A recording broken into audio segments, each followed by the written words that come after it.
Yes, Christ. I greet you indeed, all in the precious name of our Lord and Savior Jesus Christ. Mwena buzima nimbaramutya omwizina lya Mukama wetu Yesu Kristo. It gives me a lot of happiness to be with you today as you close the Light Up Ankolre for Jesus. Nikimpa okushemererwa kwingi kushanga ngu nyeteranire nimwahera izoba tw'abantu tukingaho oruterane orwa Light Up Ankolre for Jesus. I have been blessed to attend some of the missions organized by Covenant Nations Church over the years, and I can testify that God is indeed using patience and CNC to do his work.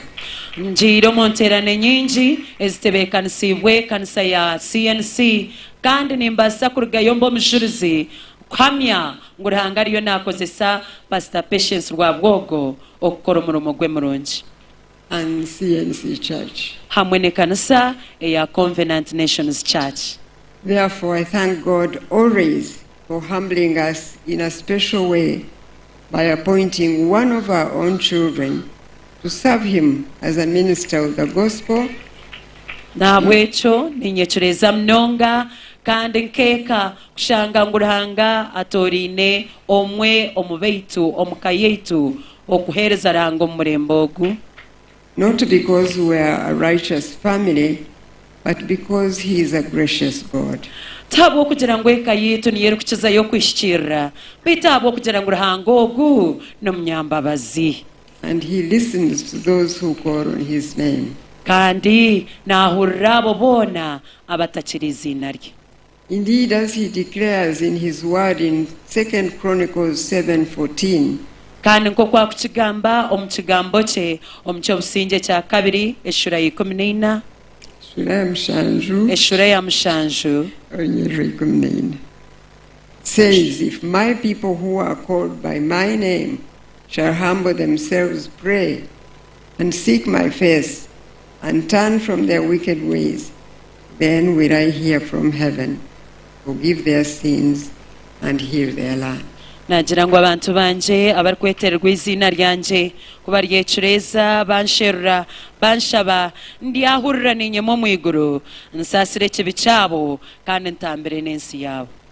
Therefore, I want to now say to all of us today nahabwecho ninyenda kugambira itwe twena baryahera izoba that as people of Uganda, we must know that we have come to that time where all those who are called by his name must make the time to pray in truth and without ceasing, that we may see his kingdom come and his will be done on earth as it is in heaven.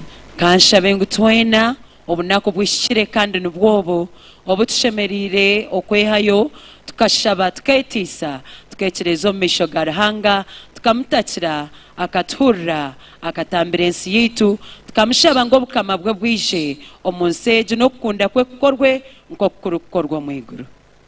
Therefore, even when it seems impossible in these times, it is still possible to see God's kingdom come and God's will be done on earth as it is in heaven. Nobukirabe nikihururika nk'ekitari kubasika omu bwire obu baitu nekibasika okureba obukama bwa Ruhanga bwija n'okukunda kwe kwakorwa omu nsi egi nk'okukuru kukorwa omu iguru.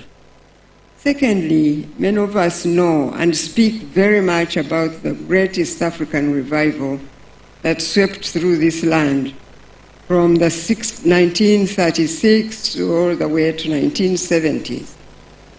I was a child when the revival was at its peak in 1940s and 50s. My parents were Ankolre who encountered Jesus through the revival. They became leaders of their community, focusing on prayer, evangelism, education, and community reformation. bingi muri mwe nimukimanya kandi amaani maingi tugatire aha revival eya East Africa eyabireho 1936 okwo kugendera kimwe 1940 abazaire banje bakaba bari ecweka aha revival ejo kandi nanye nakurira omuka ya revival bakagezaho kurebuka ngu habaho empinduka omu by'omwoyo omu by'enkurakurana nangwa no mukutereza ebyanga. Their lives were forever altered by their encounter and decision to follow Christ. Amagara gabo butosha gakaba gemera akwimtya Kristo no kumukuratira. Kandi gakahindukaho habukumwikiriza. And it transformed because of believing Christ. Therefore, the home I was born into was one shaped by their decision to follow Christ. In those days, it was very easy to tell Christians from non-Christians. Obwire obwo kikamanywa gye okaba obaasa kumanya entanuso eri hagati y'abeishemwe n'abatari beishemwe. Christians had a very strict code of conduct that emphasized holiness, humility, walking in the light and in love and surrendering all to follow the Lord Jesus. Abishemwe bakabe n'entwaza yabo eyabirerebwa butuno okurabira omu bukirezi bwabo okukunda n'okubabire bakunda abishemwe nangwa n'obukirezi n'entwaza n'emitwarize yabo. They were willing to change their way of life with confidence. Our mothers, whose culture forced them to cover their heads, suddenly took off those hoods from their heads, and their faces were seen boldly by all. And because of that, some women would actually be forced to separate from their husbands, but they would do all that because of their love for the Lord Jesus Christ. Abenji bakehonjera mukama ekyo kikareberwa aha bakazi ababire batwire beshanjire baitu revival egikuyezire ekyabire kibashanjire kyabargaho baimuka baba mamanzi batandika kuburira ekigambo kya Ruhanga abamwe bakagezaho kurugana mu maka okuburira enjiri ya Kristo. Bakaba forced kutana n'abashaija ngwabwokuba barera kwetwekera. The culture in Ankolre was that abakazi had kwetwekera, The but women, when the revival came, most women who gave their lives to God then took off the hood from their heads and they would walk out boldly, and their people didn't like it. So sometimes some women would be forced to separate with their husbands because they had taken off the clothes from their heads. That's how strong the cultures were in Ankolre. I don't know whether older people are here at all who remember those things. But that's the story I'm trying to tell. abakazi I'm trying to hurry, I'm sorry. My mother and father were part of that group. And they too left their old lifestyles to follow the Lord Jesus Christ. And that is the example they left to me and many others. I have often wondered what has happened to the Balokore movement today.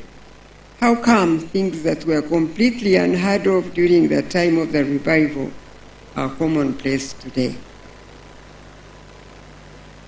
Today, let me continue in English. She'll probably take one time to translate all.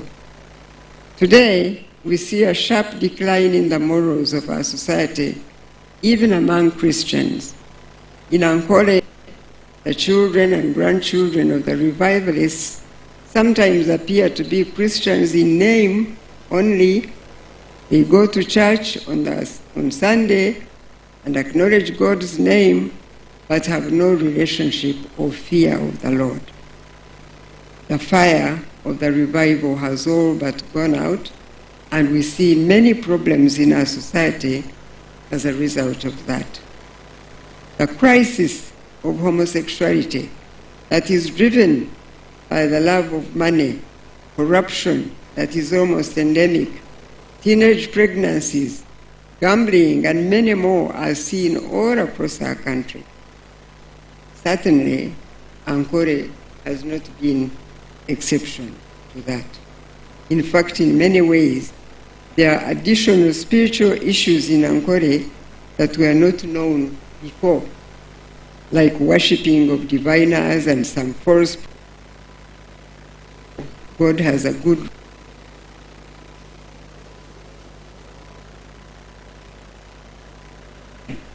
so that perhaps we can all hear what God is saying to us, as has been reported here today, that many have changed because of this mission. I had someone once say that God has no grandchildren. He only has sons and daughters. None of us can rely on the faith of our parents, grandparents, to get us through life or into heaven.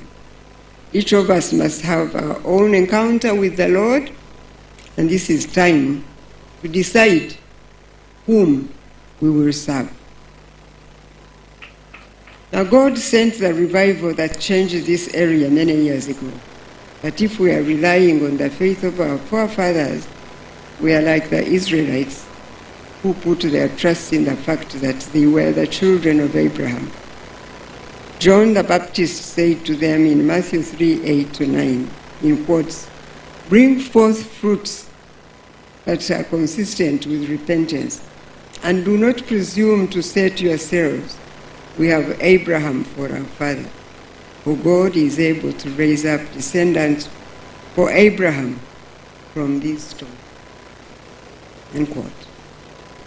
Now here God was saying, you cannot walk on the faith of your fathers.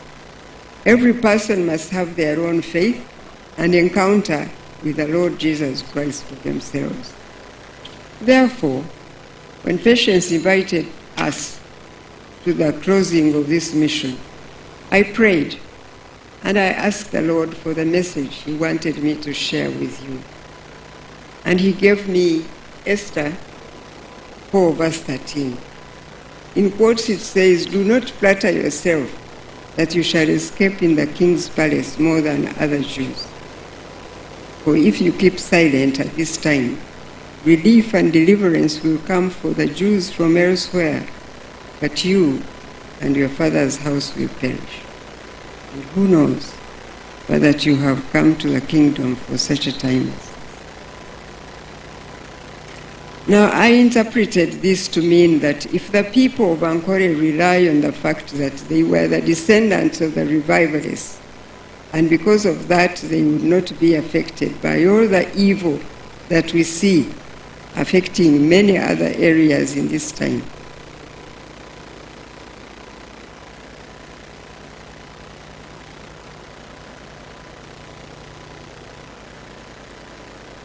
revivalists has all but passed away. They have gone home to glory. Now the question is, for this generation, whom will you serve? Moses asked the children of Israel in the wilderness in Exodus 32:26, in quotes, "Whoever is on the Lord's side, let him come to me." We must all make a decision, therefore, of whom we will serve, whether God or the devil or our own will. We all have a choice to make, and these choices have eternal consequences. I pray that this mission has helped many of us to make the right choice. Today and the 5 days you have been here. Thirdly, the Lord also gave me Jeremiah 29:12-14. It says, "Then you will call upon me," as we have just done. "Then you will call upon me and go and pray to me, and I will listen to you. And you will seek me and find me, when you search for me with all your heart. I'll be found by you, says the Lord, and I'll bring you back from captivity. These are promises of God to those who pray. If our ears are open to the instructions of God, He is faithful to His own promises to His people. We may have relaxed, we may have lost the fire, but God's timing comes about like when He spoke to Jeremiah. It had been a while.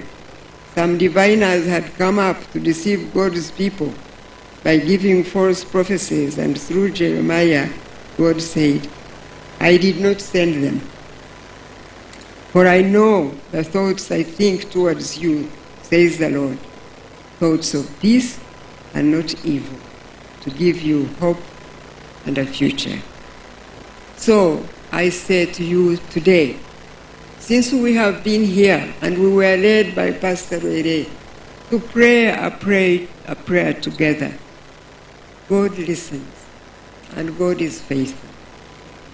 God hears our prayers and He has promised that He has good thoughts of peace and not evil to give us a hope and a future.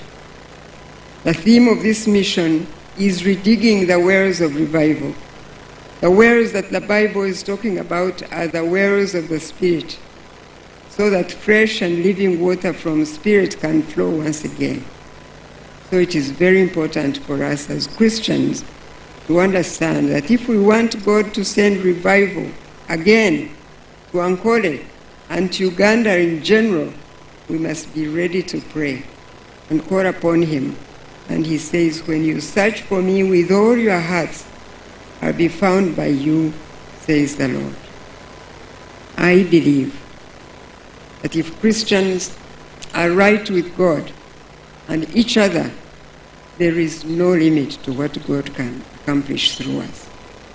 So I join you and agree with you in praying and believing that God will visit Ankolre again and Uganda in general and pour out His precious Holy Spirit, the former and the latter rains together, as Joel prophesied. I believe that if we remove the stones of sin that have been blocking our relationship with God and our fellow brothers, then God will send fresh showers of revival that will refresh the land and this nation. An honor to invite the President to address you. I thank you. Yanga. Okay, sit down, please, sit down. Kanshabe tueshitamireho. The bishops.